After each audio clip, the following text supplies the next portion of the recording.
If both these synths can make the same sound, why does one cost as much as a car and the other cost as much as a house? House outside of Los Angeles, of course. Glad you're asking this question. We're all going to have big opinions and feelings about this one.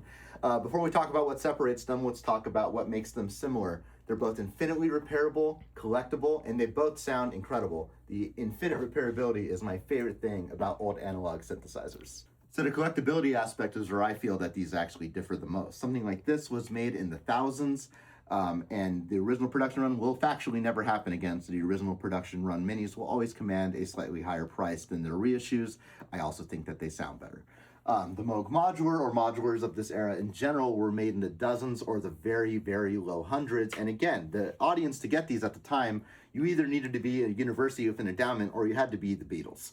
So every single one has a unique recorded history, and that makes them all very special, including this one, which we can touch upon in a later video.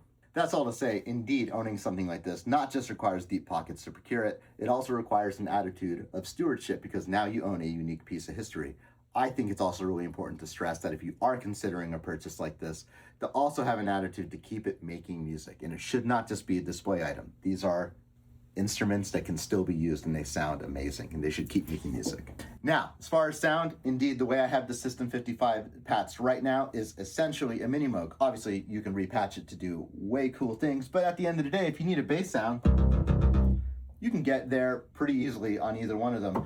And that's all to say that you really don't need one of them to make that bass sound. You know, this doesn't sound 100 times better than this for this purpose.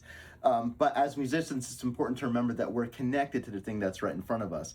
And if this is the vibe of the day for you, then this is going to get you the vibe of your day. And you're going to get something out of it that I hope is great. This also may be the vibe of the day or the vibe of the week for you too. And what you get from standing in front of this may be so unique and special. And depending on where you are in your music career, that can mean really good success for you. So, something like this may be something you consider if that's the vibe you're going for. Suffice to say, all this implies that you really don't need either of these things to make a great bass or lead sound, just like you don't need a watch if you have a phone in your pocket. It tells perfect time. You don't need a vintage Ferrari if you got a Honda Civic either, but I'll tell you, there's nothing like a vintage Ferrari in the driveway. So if you want to connect with something that was hand-assembled in the 70s with soul, then hey, maybe this is something you should consider owning. If you want to feel the raw presence of something enormous right in front of you that you can mutually extract insane sounds out of, if that's where you're at in your musical journey and something you want to experience, we're here for that too.